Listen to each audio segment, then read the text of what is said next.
5 years as his children's nanny, and the billionaire never once looked at my face. Until the night I saved his daughter's life, and he fired me anyway. Pack your things, Miss Bryant. You're done here. Dominic Ashford stood in the doorway of the nursery, still in his black tie suit, smelling like champagne and another woman's perfume. His jaw was set. His eyes were cold. Behind him, his fiancée, Celeste, leaned against the hallway wall with a smile so sharp it could cut glass. I was still in my wet clothes. Still shaking. 20 minutes ago, I'd pulled his 4-year-old daughter, Lily, out of the estate pool after she'd wandered out during the party. No lifeguard, no alarm, no one watching except me. And now I was being fired. Mr. Ashford, Lily fell into the pool. She wasn't breathing when I reached her. I performed CPR for 2 minutes before you caused a scene in front of 200 guests. Lily was fine. She was playing. You overreacted and embarrassed the entire family. I stared at her. Lily had been blue. Her lips were blue. I had breathed life back into a child's lungs on the cold stone edge of a swimming pool while party guests stood around with their mouths open, and I was the problem. Celeste is right. Lily's Nancy should know how to handle situations discreetly. You created a panic. The press was there. Do you have any idea what tomorrow's headlines will look like? I felt something inside me go very still. 5 years. 5 years I had raised his children, Lily and her 7-year-old brother, Oliver. I'd held them through nightmares, taught them to read. Saturday with Oliver during his asthma attacks. When his father was on another continent closing another deal. Dominic Ashford had never once attended a parent-teacher conference, never once read them a bedtime story, and in 5 years, he had never once asked me my first name. I was always just Miss Byrne, but his children called me Mama, and that, I realize now, was probably the real reason Celeste wanted me gone. You'll receive your final paycheck by Friday. There's a severance agreement inside. Sign it, and we'll provide a neutral reference. Don't sign it, and... And what? His eyes finally met mine. For a fraction of a second, something flickered there. Confusion, maybe. As if he was seeing me for the first time and couldn't quite place what he was looking at. Then it was gone. Just sign it, Miss Bryant. Don't make this harder than it needs to be. I took the envelope. I didn't open it. Can I say goodbye to the children? No. No. Celeste said immediately. Clean break. It's better for everyone. Better for everyone. I looked at the nursery door behind Dominic. I could hear Lily's breathing monitor beeping softly inside. Oliver's nightlight was on, the one shaped like a rocket ship that I'd bought him for his birthday because his father had forgotten again. My throat burned. But I didn't cry, not in front of them, never in front of them, I said. Bye, Mr. Ashford. I walked out of that mansion with nothing but my coat and the envelope I would never sign. Because what Dominic Ashford didn't know, what Celeste didn't know, what nobody in that glittering world of old money and champagne knew, was that I wasn't just a nanny. 6 months ago, I'd sold my tech startup to a Fortune 500 company for $1.2 billion. And in 3 weeks, I was scheduled to appear on the cover of Forbes as the youngest self-made female billionaire in the country, but none of that mattered right now. What mattered was that 2 children I loved were about to wake up tomorrow morning and find me gone, and I was going to get them back. The moment I stepped into my car, not the old Alpha I drove to the Ashford estate every day, but the black Range Rover I kept parked 3 blocks away. My phone rang, my assistant Priya. Gemma, the Forbes interview is confirmed for next Thursday. They want the full story, the startup, the sale, also the Ashford household. Just flagged your employment termination in their system. Want me to do anything about it? Not yet, I said, pulling onto the highway, let it play out. Also, Celeste's team just a press release to 6 outlets. She what? She's claiming she personally rescued Lily from the pool tonight. Thanks to the quick thinking of Celeste Marchand, Dominic Ashford's fiancée. Young Lily Ashford was safely pulled from the pool during a minor incident at the family's annual charity hour gala. It's already running on page 6. I gripped the steering wheel so hard my knuckles went white. I pulled the car over. I sat there for a full minute breathing. She had taken credit. For saving Lily's life, the child I had held in my arms limp and not breathing, while Celeste stood 10 feet away taking selfies with the senator's wife. Priya, the pool. Were there security cameras? Checking. Yes, the Ashford estate has full CCTV coverage of the pool area, but the footage is controlled by the family's private security team. Can we get it? Not legally. Not without Dominic's authorization or court order. Then we do it another way. The Cherry Gala had a professional photographer, correct? Yes. Hadley and Monroe. They handle all the Ashford events. Get me every photo from tonight, every angle. I guarantee someone caught what really happened on that pool deck. I said slowly. I ended the call and drove the remaining 20 minutes to my real home. A sleek modern loft in Tribeca that I'd purchased under my company's name. No connection to Miss Byrne, the nanny.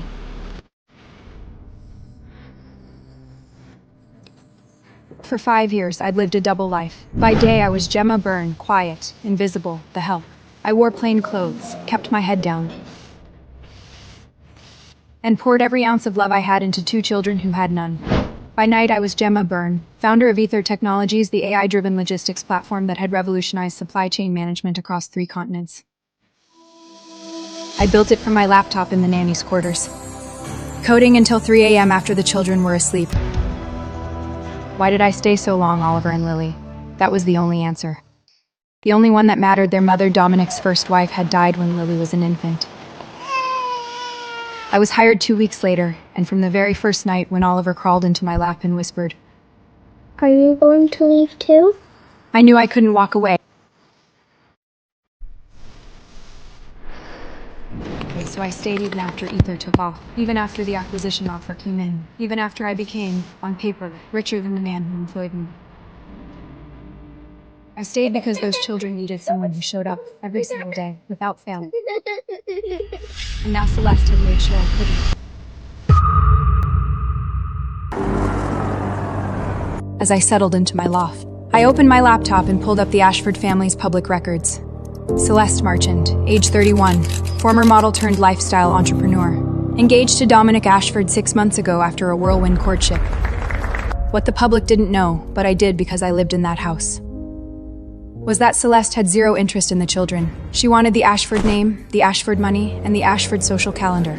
Oliver and Lily were obstacles. I'd watched her ignore Lily's crying for hours. I'd heard her tell Oliver to stop being so needy when he asked her to help with his homework. And last month, I'd found a brochure in her purse for a boarding school in Switzerland for a 7-year-old. She was going to send them away. Stop being so needy. My phone buzzed. A text from an unknown number. "Miss Byrne, this is Oliver. I took Dad's phone. Where are you? Lily is crying. She keeps saying your name. Please come back, please." I pressed the phone against my chest and closed my eyes. Tomorrow, the world would start learning who I really was. And when they did, Dominic Ashford was going to realize that the woman he'd just thrown away was the only one who ever truly cared about what mattered most to him. His children. I didn't sleep that night. Every time I closed my eyes, I saw Lily's face, blue lips, closed eyes, that terrible stillness. And then Oliver's text, glowing in the dark like a distress signal. By 6 a.m., I'd made 3 decisions. First, I would not sign the severance agreement. The NDA buried inside it would prevent me from ever speaking publicly about my time in the Ashford household. Celeste had clearly planned that. Second, I would go public on my own terms, not out of revenge, but because the truth mattered and those children deserved someone fighting for them. Third, I needed to see Oliver and Lily. Today at 8 a.m., my phone rang. Not Priya this time, Celeste. I almost didn't answer, but curiosity won. Gemma, darling. I just wanted to check in. No hard feelings about last night, I hope? Dominic can be so impulsive. You know how he is. I know exactly how he is. Her voice was honey over broken glass. So about the severance paperwork. Have you really needed it back by noon? Legal is being such a pain about these things. I haven't signed it. A pause. The honey evaporated. Gemma, I'm going to be very direct with you. That agreement is generous. Far more generous than what most nannies receive. If you don't sign it, we'll be forced to terminate that. And I'm going to List. I'm going to be very direct with you, too. I pulled Lily out of that pool. I gave her CPR. I saved her life. And you told the press it was you. Silence. More silence. I have no idea what you're... Page 6. Thanks to the quick thinking of Salita Marchand, ring any bells? Then her tone shifted. Colder, meaner, the real Celeste underneath the Instagram filter. Listen to me carefully, you little nobody. I am about to become Mrs. Dominic Ashford. That means I will have more money, more power, more lawyers than you could dream of. If you try to contradict my story, I will bury you. Do you understand? Celeste, have you ever Googled the name Ether Technologies? What? No, why would I care about some tech? You should. Google it, then call me back. She couldn't see it, but I smiled. I hung up. Within 20 minutes, Priya texted, Celeste just ran a search on Ether Technologies, then searched your name, then searched your name again, and won. She is currently in the bathroom, possibly throwing up. I would have laughed if my heart wasn't breaking for 2 kids across town. At 10 a.m., I drove to Oliver's school. I wasn't listed as a guardian, but I'd been his emergency contact for 4 years. The front office knew me by sight. Miss Byron! The receptionist smiled. Oliver's in class. Is everything okay? He seemed upset this morning. I just need 5 minutes with him. Is that possible? She hesitated. He's been asking about you all morning. When Oliver walked into the visiting room, he ran straight into my arms. You left and Lily won't stop crying. And Celeste told us you quit. He said into my shoulder, his voice muffled and raw. Because you didn't want to be our nanny anymore. My blood went cold. I knelt down to his level. Look at me. I did not quit. And I will never, ever stop wanting to be in your life. Do you understand me? Then why aren't you at home? Because sometimes adults make decisions that aren't fair. But I'm going to fix it. I promise. His eyes were red. He wiped his nose with his sleeve. Celeste says she's going to be our new mom. How do you feel about that? She told Lily that if she cries one more time, she'll send her to a school far away where she can cry all she wants. When did she say that? This morning, before Dad left for work. Every muscle in my body tensed. Did you tell your dad? Dad doesn't listen. He never listens. Oliver shook his head. I hugged him tighter than I should have. Then I pulled back and looked him in the eyes. I'm going to fix this, Oliver. All of it. He nodded slowly. Promise? Promise. I walked out of that school with a fire in my chest that no amount of money or power could have put there. This wasn't about Dominic anymore. This wasn't about Celeste or Forbes or my company. This was about 2 children being failed by every adult in their lives except one, and that one had just been thrown out the door. My phone buzzed. Priya. Gemma, the gala photographer just sent over the images. You need to see these.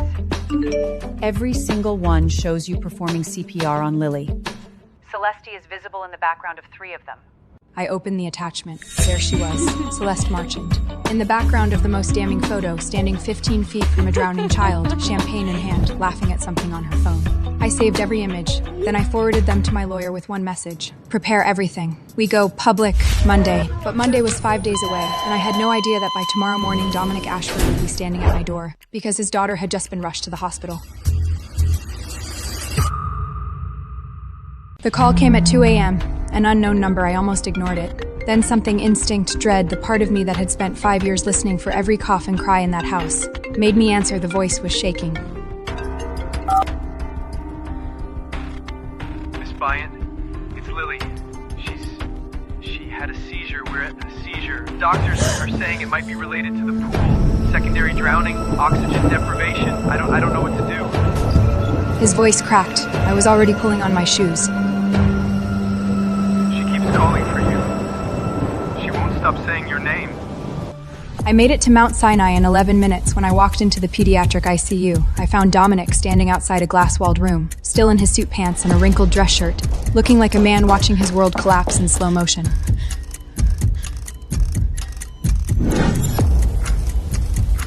Celeste was nowhere to be seen. Where is she? I meant Celeste he knew. She said hospitals make her anxious. His voice was hollow. Her stepdaughter, Toby, was in the ICU and she went home because hospitals made her anxious. She went home. I didn't respond to that. I walked straight to Lily's room. She was so small in that bed, a monitor beeping beside her. Her brown curls were matted against the pillow, and her face was pale. Her eyes went wide. Mama, you came back.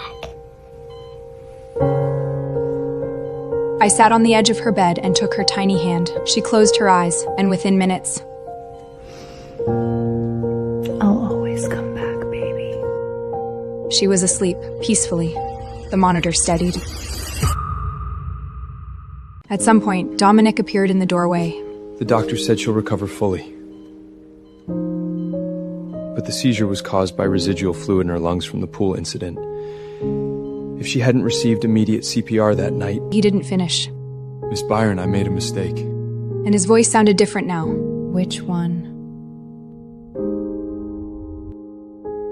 All of them. I finally turned. He looked wrecked. Not the polished billionaire. Not the man on magazine covers. Just a father who'd almost lost his daughter and was only now realizing how badly he'd failed her. Celeste told me you overreacted at the pool. She said Lily was fine, that you caused a scene for attention, and I believed her. Because it was easier than admitting I wasn't there when my daughter needed me. You weren't there for a lot of things, Mr. Ashford. Oliver's school play last March. Lily's first words, she said, "Mama," and she was looking at me. Mama! Oliver's asthma attack in September when he was hospitalized for 2 days, you were in Tokyo. Each fact landed like a stone. You don't know. Because you never asked. In 5 years, you never once asked me how your children were doing. You outsourced their entire childhood to a woman whose first name you don't even know. It's Gemma. You had to think about it. He blinked. He closed his eyes.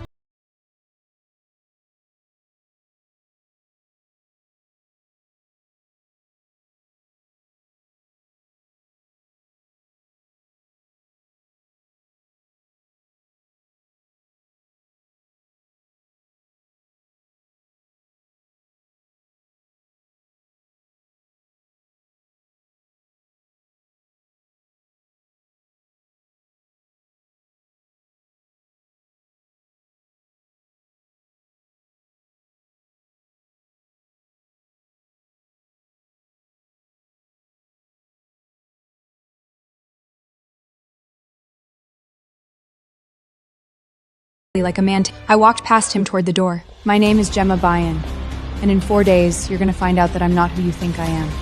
When that happens, I hope you remember this conversation. I left him standing there. He didn't follow. What have I done? But I heard him whisper, barely audible, as I turned the corner. Lily was discharged 2 days later. I know because Oliver texted me from his father's phone again. Then I put my phone down and walked into the Forbes photo studio. The photographer positioned me against a stark white background. The wardrobe team had put me in a fitted black blazer and silk blouse. My hair was down. No hiding. Ready, Ms. Byrne? Ready. The camera flashed. For 5 years, I'd been invisible. In 72 hours, every screen in the country would show my face. After the shoot, I sat down with the journalist, a sharp-eyed woman named Rachel Torres who'd been covering tech for 15 years. So, let me get this straight. You built Aether Technologies while working full-time as a nanny. And the family you worked for had no idea? None. And you sold the company for 1.2 billion. Correct. Why stay? After the first 100 million, why not quit? I'd expected this question. I'd rehearsed a dozen because I loved them. And no one else was going to. Professional answers, about passion, about commitment. That's going on the cover. About wanting to see the children through a critical developmental stage. But when I opened my mouth, the truth came out instead. Rachel stared at me for a long moment. Thank you. Then quietly said the article was scheduled for Monday's digital release. Saturday afternoon. I called Dominic. He answered on the first ring. Miss Burt, Gemma, how are you? I need to see you, in person, before Monday. There's something you need to hear from me directly, not from the news.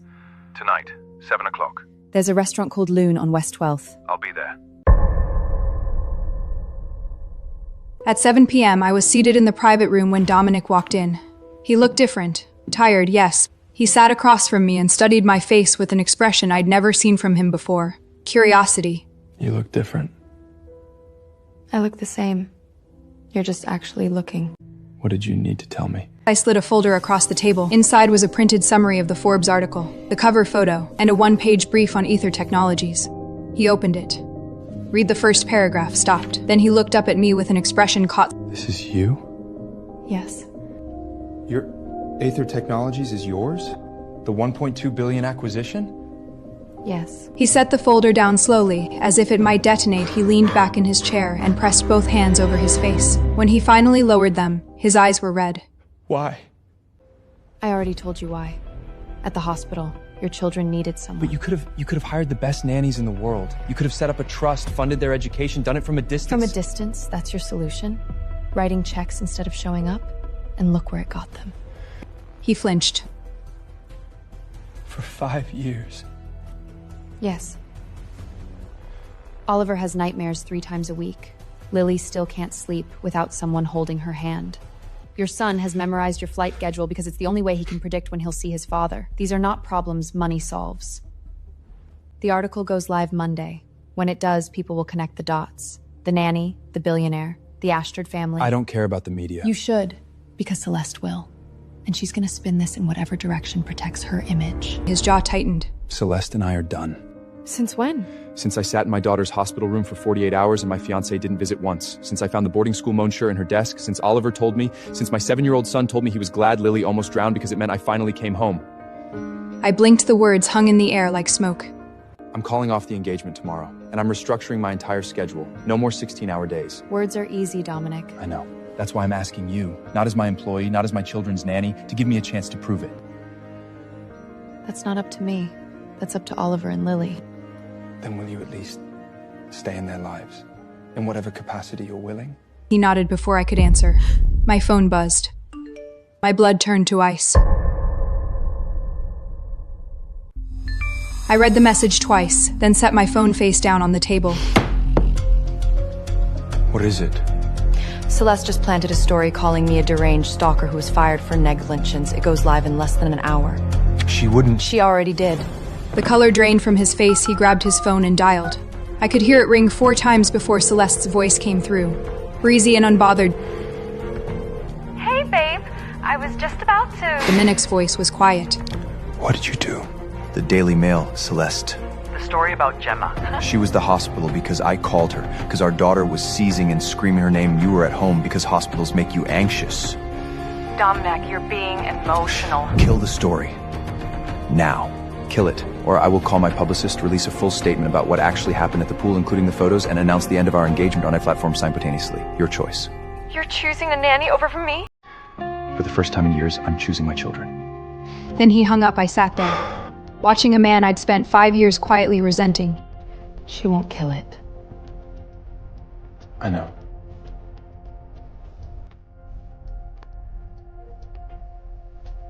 So we need to move faster. Push the Forbes article. Tonight. Call Rachel Torres, tell her we need emergency digital publication, and send the pool photos to our legal team. I want a cease and desist drafted against Lee Marchand and the Daily Mail within the hour. Gemma, push the Forbes piece tonight. It goes live on final edits. It's raw. Good. Raw is better. Raw is true. On it. In about 2 hours, the world is going to find out that your former nanny is a billionaire tech founder. The story will eclipse anything Celeb planted, but it's going to be chaotic. I don't care about chaos. I care about my kids being safe. Then we need to get them. Tonight. Before Celeste does something desperate. They're at the estate. Mrs. Holloway is watching them. Come with me. Dominic. They need to see you. And I need to stop doing this alone.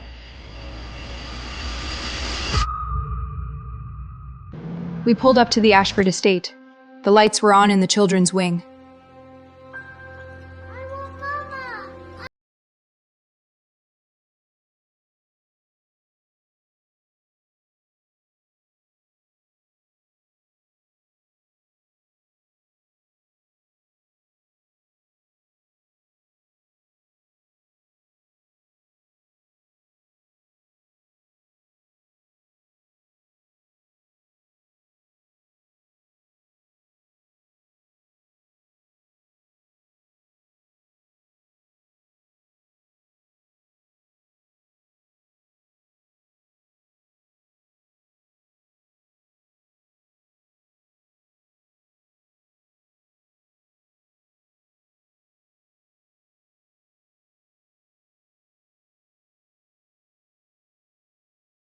Mama? Lily reached for me. I sat on her bed and pulled her into my arms. Oliver crossed the room silently and pressed himself against my side. Dominic stood in the doorway, watching the 3 of us. I'm sorry. I'm so sorry. Is the mean lady gone? Yes, baby. She's gone. Are you staying? Lily looked up at me. I looked at Dominic. He looked at me, and in his eyes I saw something new. I'm staying. By morning, the Forbes article had 4.2 million views. By noon, it had 12 million. My face was everywhere. Morning shows, news tickers, social media feeds. The story had everything the internet loved: a secret billionaire, a heartless fiancé, a dramatic rescue, and two adorable children caught in the middle. The pool photos went viral within hours. The image of Celeste in the background, champagne in hand, while I performed CPR on a 4-year-old. That one alone was shared over 2 million times. The Daily Mail quietly pulled Celeste's planted story. No retraction, no apology, it just vanished. But Celeste herself didn't vanish. Not yet. At 10 a.m., Priya called with an update I wasn't expecting. Gemma, Celeste just retained Howard Kessler as her attorney. My stomach dropped. Howard Kessler was the most aggressive family law attorney on the East Coast. He didn't take cases, he took wars. The audacity was almost impressive. On what grounds? She's filing a defamation suit against you for the Forbes article. She's also filing a motion for emotional distress, claiming your campaign of harassment caused her severe psychological harm. She threatened a 4-year-old and lied about saving her life, and she's claiming emotional distress? She's also petitioning for a restraining order against you, claiming you're a danger to the Ashford children. She's trying to legally block me from seeing Oliver and Lily. I said, the realization landing like a punch. That's exactly what she's doing. And with Kessler, she has the firepower to drag this out for months. I closed my eyes, took a breath. Get me Diana Reeves. Diana Reeves? Priya paused. The Diana Reeves? She hasn't taken a private case in 3 years. Tell her Gemma Byan is calling. Tell her it involves children. She'll take it. I'm on it. Diana Reeves was a legend, former federal prosecutor turned private attorney, known for dismantling cases that seemed unwinnable. She'd put away senators, CEOs, and a sitting governor. She also had a personal policy. She never represented anyone she didn't believe in. Diana called me directly. Ms. Byron, I read the Forbes article. I saw the photos. And I just reviewed Celeste Marchin's filing. I'll take the case. Pro bono. You don't need to. I want. That woman looked at a drowning child and chose her champagne.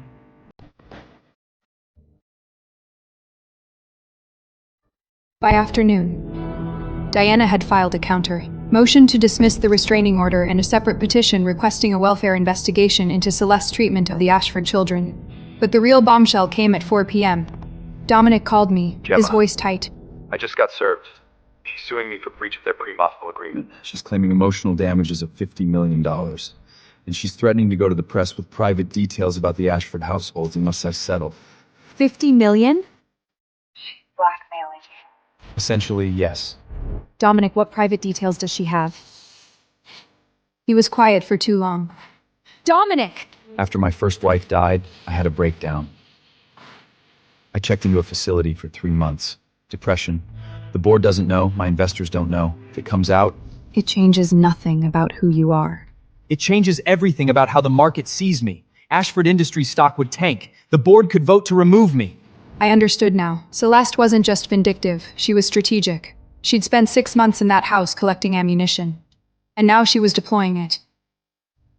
We need those household security reportings, everything from the past 6 months, every interaction she had with the children, every conversation, every threat. the security company is loyal to the family. I can get them. Get them tonight. And Dominic, don't tell anyone. Not your lawyer, not your board, not your friends. Trust no one until we know who Celeste has been talking. I trust you. He said quietly, 3 words, simple. Then let's end this. That night, Dominic delivered 6 months of security footage to my loft on an encrypted drive. Priya and I spent until 3 a.m. reviewing it. What we found was worse than I'd imagined. Celeste, on camera, telling Lily, Mommy died because she didn't want it. on camera, locking Oliver in his room for 2 hours because he talked back. Celeste, on camera, making a phone call where she said, Once we're married, the kids go to Switzerland. Then the real money starts flowing. I saved every clip. Diana Reeves was going to have a field day. The hearing was scheduled for Thursday at 9 a.m., family court. Judge Patricia Okafor presiding. Known for being thorough, impartial, and having zero tolerance for theatrics. Celeste arrived first, flanked by Howard Kessler and 2 junior associates, dressed in a cream-colored suit that screamed sympathetic victim. She'd clearly been media coached, soft voice, damp eyes, a tissue clutched in one hand like a prop. I arrived with Diana Reeves, who wore black, carried a single folder, and looked like she could dismantle a person with a sentence. Dominic sat in the gallery. Not as a party to Celeste's restraining order against me, but as a witness. Oliver and Lily were with Mrs. Holloway at home. I'd promised Oliver I'd call the moment it was over. Kessler opened with a performance. Your Honor, my client, Ms. Marchand, has been subjected to a coordinated campaign of defamation and harassment by Miss Ryan. The Forbes article was a calculated attack designed to humiliate Ms. Marchand publicly. The so-called pool photos were taken out of context, and Ms. Bryan's continued contact with the Ash children, despite being terminated from her position, constitutes a pattern of obsessive boundary-violating behavior. We are requesting a full restraining order, prohibiting Ms. Bryan from any contact with the Asheville children, Mr. Asheville, or Mrs. Marchand. Judge Okafor nodded, expressionless. Mrs. Reeves. Diana stood. She didn't rush. She didn't raise her voice. Your Honor, I'd like to present Exhibit A.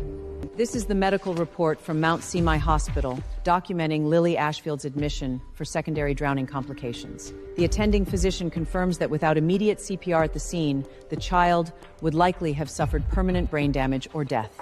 She let that sit. Exhibit B, 12 photographs from the Ashford Charity Gala taken by the event's professional photographer. They show Ms. Bryan performing PPR on the child. In 3 of these photos, Ms. Marchand is visible in the background, not assisting, not calling for help, but holding a glass of champagne. Celeste's composure cracked, just slightly. A twitch at the corner of her mouth, Diana continued.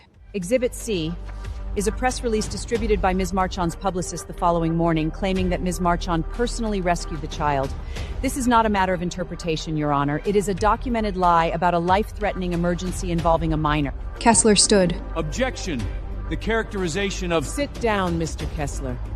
Judge Okafor said. You'll have your turn. Continue, Miss Reeves. Diana nodded. She pulled out a USB drive. Finally, Your Honor, I'd like to present Exhibit D.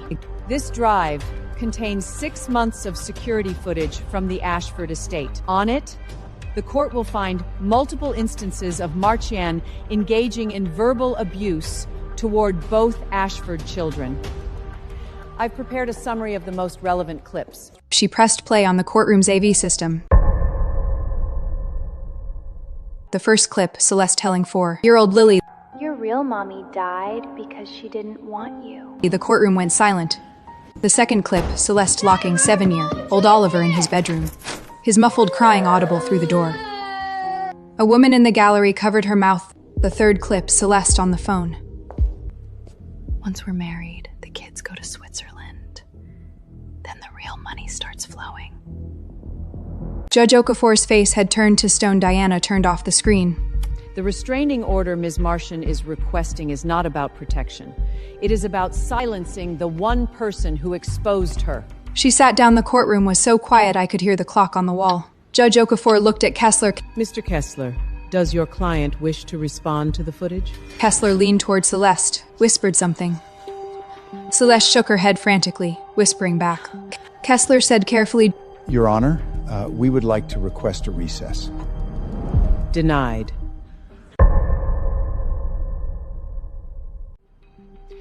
I've seen enough. The petition for a restraining order against Ms. Bryan is dismissed.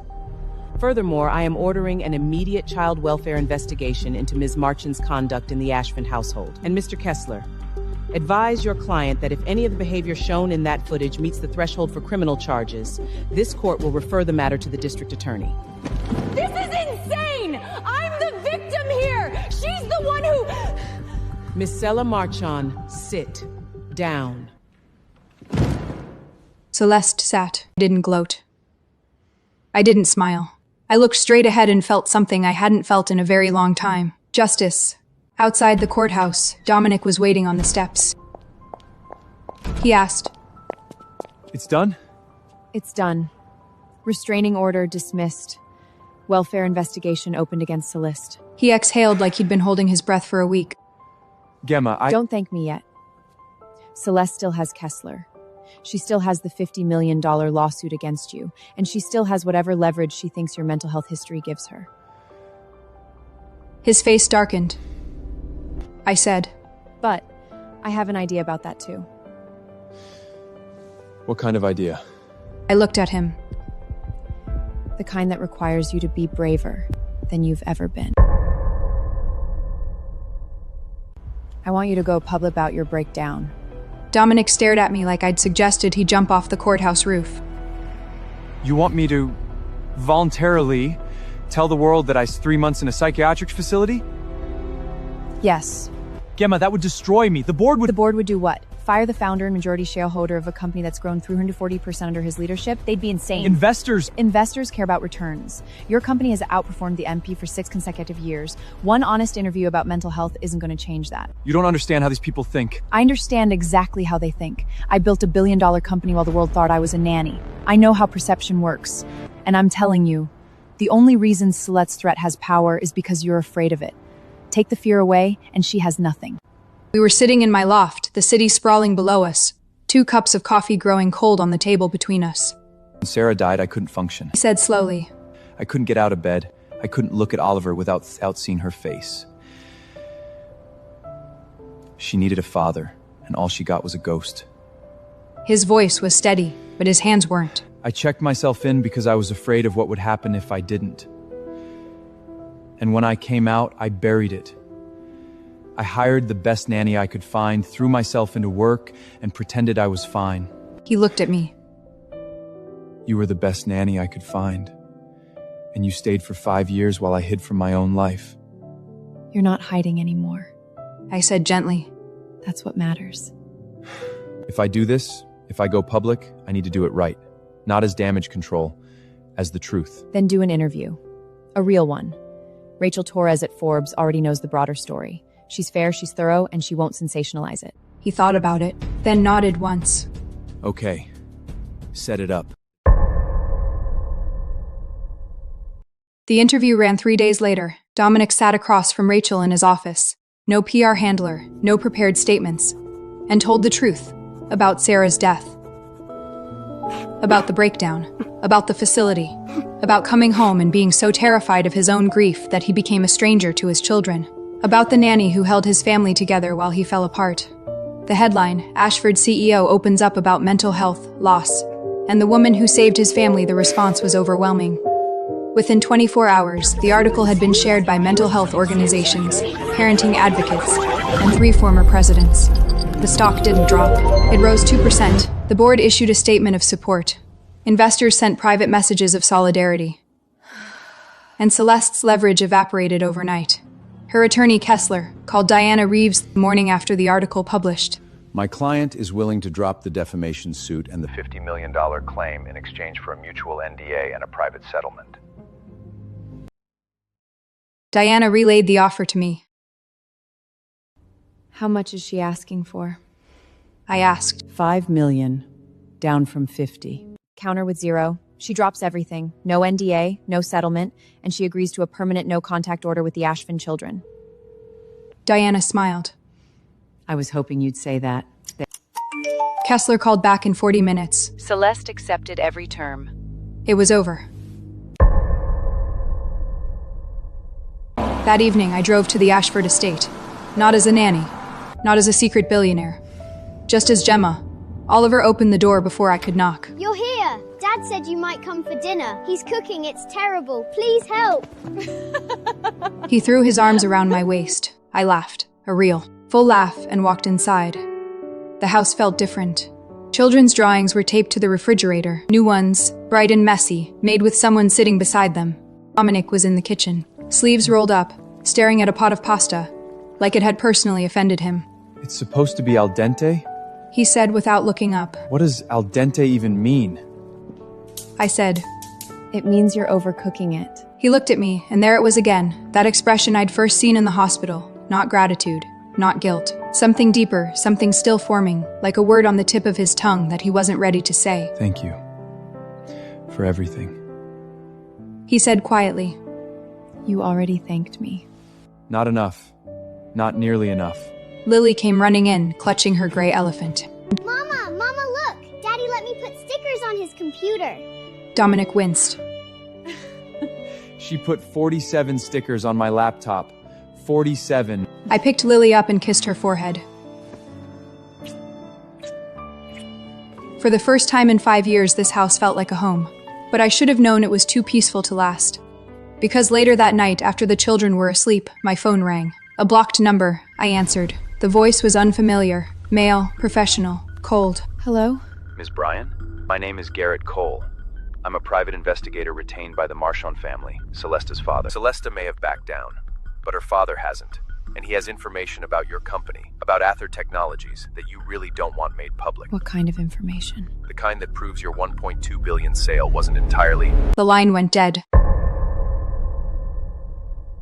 I stood in my kitchen, phone still pressed to my ear, listening to the silence after the call ended. Not clean. 2 words designed to detonate everything I'd built. I set the phone down and forced myself to breathe. Then I called Priya. I need you to pull every document related to the Ather acquisition, every email, every contract, every due diligence report, everything. Gemma, it's midnight. Now, Priya. She heard something in my voice that stopped all argument. Then I called Diana. Gemma. Celeste's father is coming after me. He's hired a PI named Garrett Cole who claims to have information suggesting the Ather sale was compromised. Right, fine. No. The acquisition was reviewed by 3 independent law firms, 2 forensic accounting teams, and the AC. It was the cleanest billion-dollar deal in tech history. Then this is a fishing expedition. They're hoping you'll panic inside. I don't panic. I know. That's why I like you. But Gemma, Celesta's father, Victor Marchand, is not Celesta. He's old guard. Private equity. He's been running hostile places for years. If he's involved now, this isn't about his daughter's feelings. It's about money. What do you mean? Celesta's about to marry into the Ashford family. That marriage is for hundreds of millions in social capital and business connections. It didn't embarrass his daughter. It cost him a strategic asset. Victor doesn't forgive that. I processed this. So what's his play? He'll try to discredit you. He can cast doubt on the Ather acquisition, undermine your credibility. If your credibility falls, the fourth narrative collapses. You go from inspirational billionaire to fraud. And suddenly Celesta looks like the real victim. You can't fabricate evidence. He doesn't need to. He just needs to create enough noise that people start asking questions. Or the public convince the accusation. Fiction. She was right. I'd seen it happen to others. A whisper becomes a headline, becomes a congressional inquiry, becomes a ruined life. Diana, I need to get ahead of this. Agreed. I'll subpoena Garrett Cole's client records first thing tomorrow. If Victor is directing this, they'll give me a betrayal. I hung up and sat in the dark, thinking.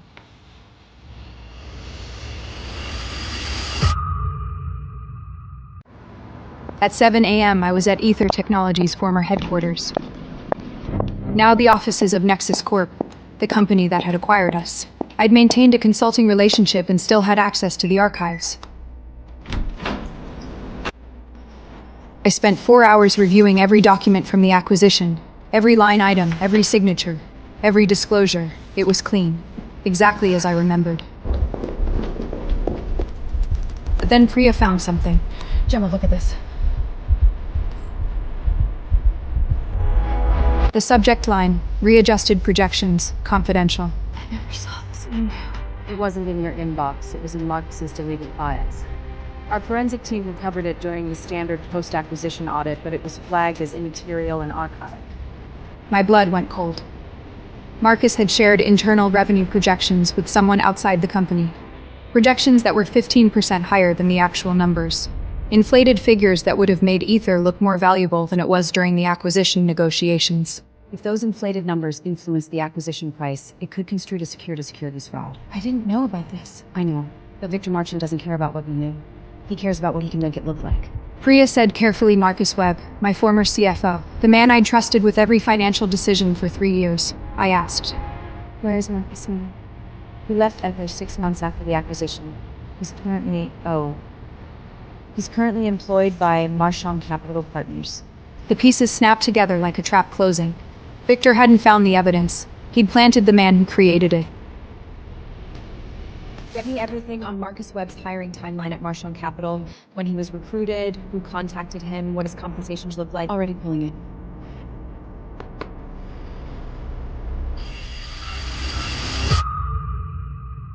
I called Diana and laid out what we'd found. So Victor placed a mole in your company years ago. had him inflate the numbers, then hired him after the acquisition to ensure he'd cooperate when the time came to weaponize the evidence. That's what it looks like. This is actually good news, Gemma. How is corporate sabotage good news? Because it means the fraud isn't yours, it's theirs. If we can prove Marcus acted on Victor's instructions, this becomes a conspiracy case against the Marchins, not a securities case against you. Can we prove it? Get me Marcus Webb in a room. I'll prove it. That afternoon, I did something I hadn't done in years. I called Dominic and told him everything. Gemma. He listened without interrupting. When I finished, he said one thing. What do you need? Access to your intelligence network. Victor Martian and your family have moved in the same circles for decades. If there's dirt on him, your people will know where to find it. Done. I'll have my team send everything to Diana by tonight. Dominic, this could get ugly. If Victor retaliates against you for helping me... Gemma, you stood in my house for 5 years and protected my children without asking for a single thing in return. You think I'm gonna walk away now because some private equity bully makes threats? I closed my eyes. We're in this together, whatever comes. He said, together, a word I'd almost forgotten the meaning of. Okay. Together.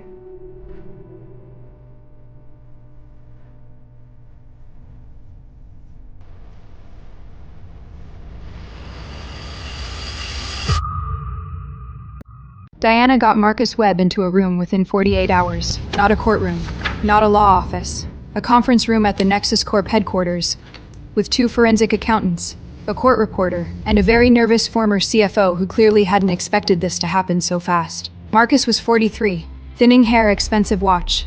The kind of man who'd always been smart enough to be dangerous, but never brave enough to be honest. Marcus, let's start with the email you sent on March 14th of last year. The one with the adjusted revenue projections. Diana began, sliding a folder across the table. He glanced at his lawyer. A junior associate from a mid-tier firm.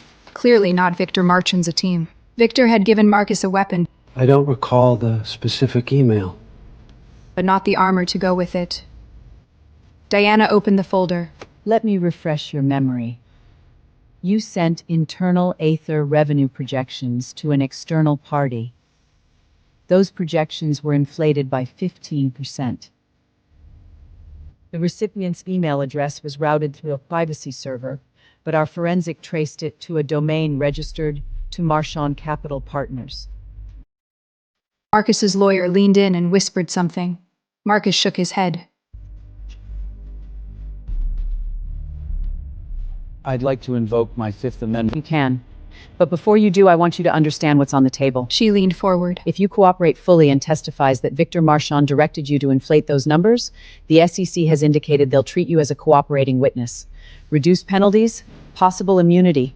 If you don't cooperate, you'll be charged as the sole perpetrator of securities fraud in a $1.2 billion acquisition. Victor Marchand will deny everything. His lawyers will bury you, and you'll spend the next 7 to 15 years in federal prison while he plays golf in the Hamptons.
Never even heard of until a week ago. Had spent years engineering my destruction as a contingency plan for his daughter's wedding.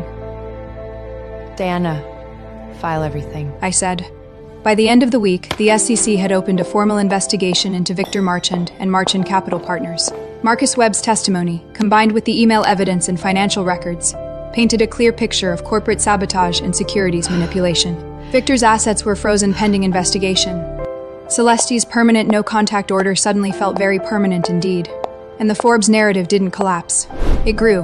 Rachel Torres published a follow-up piece, Billionaire Nanny's New Battle. But I didn't care about the views. I cared about what happened next. Dominic invited me to dinner at the estate. Not a strategy session, not a crisis meeting, just dinner. You're here! Dad said you might come for dinner.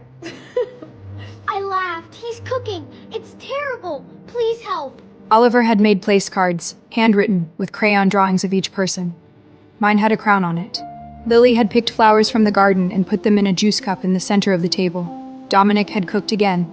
The pasta's only slightly overcooked. I observed.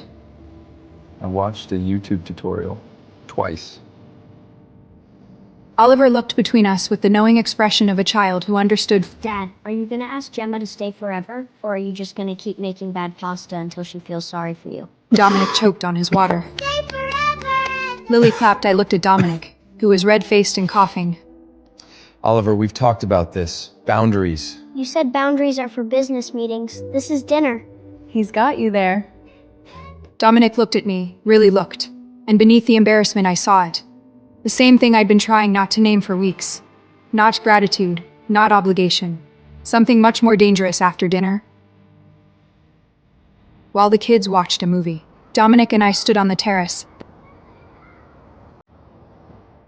Oliver's not wrong about asking you to stay. I know the timing is terrible. I know we're in the middle of a legal war. I know I spent 5 years being the worst employer and the worst father and the— You weren't the worst. You were just lost. I was lost. And you found my children when I couldn't. And now I'm standing here terrified. Because the most extraordinary woman I've ever known might actually be willing to let me try. Try what? Deserving you. The city hummed below us, he said quietly. The city was quiet. The wind was warm. And for once, I didn't have a strategy, a plan, or a next move. I just had this moment, he said. You don't have to deserve me, Dominic. You just have to show up. I'm here. I'm right here. My heart hammered. I said. He reached for my hand. I let him take it. The sexy moved faster than anyone expected. Within 2 weeks, Victor Marchand was formally charged with securities fraud, conspiracy, and corporate sabotage. His assets remained frozen. Marchand Capital Partners investors began pulling out en masse. The man who'd spent 40 years building an empire of intimidation watched it crumble from his lawyer's office. He tried one last play, a letter hand-delivered to my loft on cream-colored stationery with the Marchand family crest embossed in gold. Miss Byrne, I underestimated you. That was my mistake. I am prepared to offer a full public apology, complete withdrawal of all claims, and a $20 million settlement in exchange for your cooperation in requesting leniency from the SEC. I believe we can find a mutually beneficial resolution. Victor Marchand. I read it twice. Then I wrote back on a plain white note card, Mr. Marchand. Number Gemma Byrne. Deanna loved that. She had it framed. The trial was set for early spring. Marcus Webb would testify as the prosecution's star witness. The evidence was overwhelming. Deanna estimated a conviction was virtually certain. But I wasn't thinking about Victor Marchand anymore. I was thinking about the 2 children who had started calling me something new. Not Mama. Not Miss Byrne. Gemma? Oliver had made the switch first, carefully, like he was testing whether the word would break something. Gemma! When it didn't, Lily followed. Gemma, can you read to me? Gemma, look at my drawing! Gemma, are you staying for breakfast? Each time the word landed soft and warm, like a hand finding its place in mine. I was at the estate most evenings now, not officially living there. I kept my loft, kept my space. But the boundaries between visiting and belonging had blurred in ways I didn't want to examine too closely. Dominic and I existed in a careful, charged in-between. He'd brush my hand reaching for the same coffee cup. I'd catch him watching me read to Lily with an expression that made my breath catch. We orbited each other like 2 people who knew exactly where this was heading but were terrified of arriving too fast. One night, after the kids were asleep, we sat in his study. He was reviewing quarterly reports. The silence between us was comfortable. The kind that only exists between people who don't need to perform for each other. Gemma. He said. I was on my laptop, consulting on a new Nexus project. Not looking up from his papers, Dominic smiled, but it faded quickly. I've been thinking about something Oliver said. Oliver says a lot of things. He told his teacher last week that his nanny was a secret billionaire spy. The school called. He asked me yesterday if you were going to be his mom. I stopped typing. I told him that was a complicated question. Dominic continued. And he said...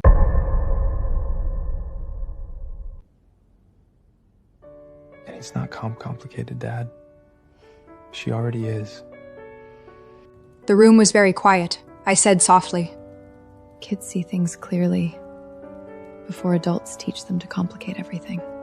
Dominic set his papers down and turned to face me. He's right, though. You've been their mother in every way that matters for 5 years. The only thing missing is the word. Dominic, we've been... whatever this is, for weeks. You can't just... I'm not proposing. Not yet. He said quickly. I just need you to know that when I look at my family, you're already in the picture. You've been in the picture longer than anyone. I didn't trust my voice, so I just nodded. He crossed the room and sat beside me on the sofa, close enough that I could feel the warmth of him. I wasted 5 years. He murmured. I had the most remarkable woman in the world living under my roof, and I didn't see her. You see me now. He lifted his hand and, very gently, tucked a strand of hair behind my ear. And I don't want to look away again. I leaned into his touch, just slightly, just enough. He kissed me. It was soft at first, careful questioning, like he was asking permission with every breath. And then I kissed him back, and it wasn't careful at all. He rested his forehead against mine. It took us long enough. 5 years of standing on the other side of a door, finally walking through.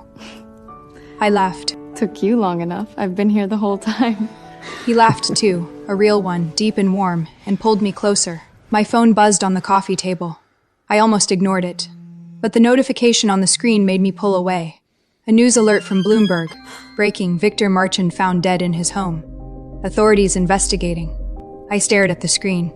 Dominic read it over my shoulder and went still. He said slowly. Gemma, if Victor is dead, who takes control of his assets? I already knew the answer. Diana had briefed me on the Marchand family structure weeks ago. His sole heir, I said.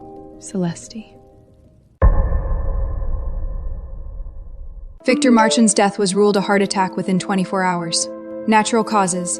No foul play suspected. Case closed. But nothing about the timing felt natural to me. Diana said over the phone. Head was 67, under enormous stress, facing federal charges. A heart attack isn't suspicious in those circumstances. And his death means the SEC case against him dies too. You can't prosecute a dead man. Correct. The charges will be dropped. Marcus Webb's testimony becomes irrelevant to the criminal case. Which means the only public record of what Victor did is the Forbes article. No trial, no verdict, no official finding of guilt. And Celeste inherits everything. The frozen assets will be released to the estate. She walks away with her father's entire fortune, roughly $800, completely untouched. I stood at my window, watching the city wake up, and felt the familiar cold clarity that had carried me through every crisis of my life. I said, She planned this. Gemma, we can't prove that. I'm not saying she killed him. I'm saying she knew this was coming. Victor was sick. He must have been. And she positioned herself perfectly. She dropped the lawsuits against us, except the no-contact order went quiet. She was waiting. For what? For the inheritance. For the SEC case to collapse. For the world to move on. And then she comes back, stronger than before, with $800 million and a grudge. 2 days later, Celeste resurfaced, not with lawyers or lawsuits this time. With a press conference, she stood behind a podium at the Four Seasons, dressed in black, eyes red, perfectly beautifully grieving, and delivered a statement that made my skin crawl. My father was a good man who was destroyed by false accusations. The stress of the SEC investigation, an investigation built on fabricated evidence and personal vendettas, contributed directly to his death. I hold Gemma Bryan and her associates personally responsible. She dabbed her eyes with a tissue. I am announcing the creation of the Marchand Foundation for Justice, dedicated to protecting individuals and families from the kind of targeted harassment my family endured, and I will be pursuing all available legal avenues to hold those responsible accountable. She looked directly into the camera. Miss Bryan, this isn't over. The press ate it up. Within hours, the narrative had shifted. Celeste wasn't the villain anymore. She was the grieving daughter, the victim of a powerful woman's vendetta. Comment sections turned, think pieces appeared. I sat in my loft and watched it happen with the calm detachment of someone who'd survived worse. She's good. She's really good. She learnt from her father. What do we do? I thought about it. In the old days, a month ago, a year ago, I would have strategized, countered, fought. But something had changed in me. We do nothing. Nothing. Celeste wants a war. If I engage, I give her what she wants. A villain to fight, a narrative to control, but if I don't engage, she's fighting air. Exactly. The truth is already out there. The Forbes articles, the court records, the security footage. Anyone who wants to know what really happened can find it. I don't need to convince the world. I just need to live my life.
But the next morning, my phone rang at 6 a.m. It was Diana. Her voice was different, urgent, electric. Gemma, we found something. In Victor Marchon's estate files. Something he was hiding from everyone, including Celesta. What is it? A second will. Handwritten, notified, dated 3 weeks before his death. It changes everything. Diana, what does it say? It says Victor Marchon left 40% of his estate, roughly $300.20 million to the Ashford children. Oliver and Liz. I nearly dropped the phone. Held in trust until they turn 18. Yes, and Gemma, there's a letter attached. Addressed to you. To me? It says, Ms. Byer, I spent my life building walls. You are the only person who ever made me wonder what I was keeping out. My daughter will not use my money wisely, but your children will. Protect them. VM. I sat on the edge of my bed, letter in hand, and tried to make sense of a dead man's conscience. Victor Marchand, in his final weeks, had looked at everything he'd built and everything he'd destroyed, and made one last decision that nobody saw coming, not even his own daughter. And when Celeste found out, which she would very soon, the war she'd been planning would turn into something else entirely. Celeste found out on a Thursday. I know because Diana called me at 9:14 a.m. and said, The second will has been filed with the probate court. Celeste's lawyers were notified 20 minutes ago. I described the reaction as volcanic. I almost felt sorry for her, almost. Celeste contested the will immediately, of course. She claimed her father was mentally incapacitated, that the document was forged, that I had somehow manipulated a man I'd never met into disinheriting his own daughter. The probate judge reviewed the evidence, the notarization, the witnesses, the handwriting analysis, and ruled the will valid in under 3 weeks. $320 million. In trust for Oliver and Lily Ashford. Celeste's inheritance dropped from $800 million to $480 million. Still a fortune by any standard. But it wasn't the money that destroyed her. It was the message. Her own father, in his final act, had chosen 2 children he'd never met over the daughter he'd spent a lifetime enabling. The Marchand Foundation for Justice quietly dissolved. The press conference bravado evaporated. Celeste retreated to her father's estate in Connecticut, and according to Diana's sources, hadn't left the property in weeks. I didn't celebrate. There was nothing to celebrate. A man was dead. A family was broken. And 2 children had inherited a fortune from a stranger for reasons they were too young to understand. But I could protect them. That much I could do. I set up the trust with the best fiduciary team in the country. Ironclad, transparent, untouchable. The money would fund their education, their healthcare, their future. And when they turned 18, they'd have the resources to become whoever they wanted to be. Not because of me, not because of Dominic. Because a flawed man in his final moment of clarity decided that building something was better than burning it down. Spring arrived slowly the way it does in New York. Reluctant, then all at once. Oliver turned 8. We threw him a party in the backyard of the estate. 12 kids, a bouncy castle, a cake shaped like a rocket ship. Dominic burned the hot dogs. Oliver declared it. The best day of my entire life.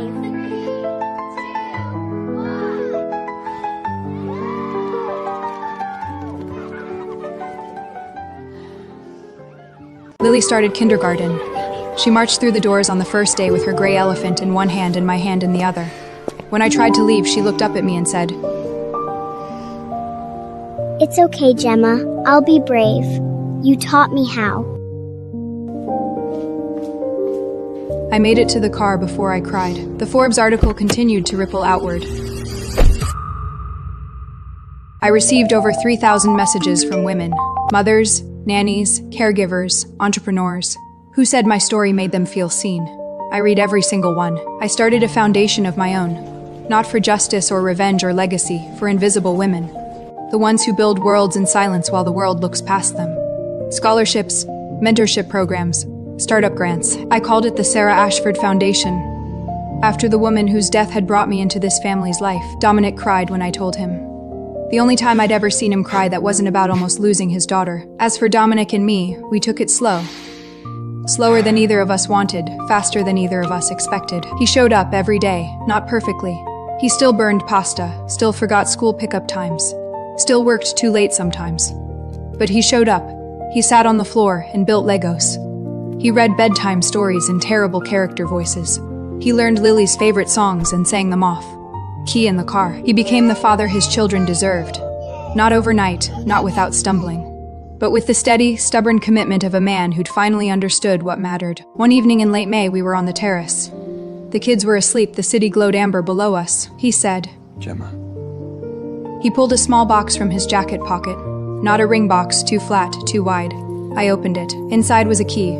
A single brass key on a simple chain. He said, It's the front door key. I know you have your loft. I know you need your space. But I want you to know that this door is always open. This is your home, whenever you want it to be. I held the key in my palm and felt its weight, small, ordinary, and yet heavier than anything I'd ever been given. I asked, You're not proposing. Not yet. When I propose, you'll know. There will be an embarrassing amount of flowers, and Oliver will probably leak it on social media. A smile tugging at my lips. He said, and his eyes were warm. I laughed. Then I put the key around my neck, leaned into him, and let the silence say what words couldn't. 5 years ago, I walked into this house as a stranger. I was invisible, overlooked, underestimated by every person in the room except 2 small children who looked at me and saw exactly what I was. Someone who would stay. The world knows my name now. They know my company, my story, my face. But the thing I am proudest of will never make a headline. 2 children, safe and loved and brave, who taught me that the most powerful thing you can build isn't an empire, it is a home, and I finally have one.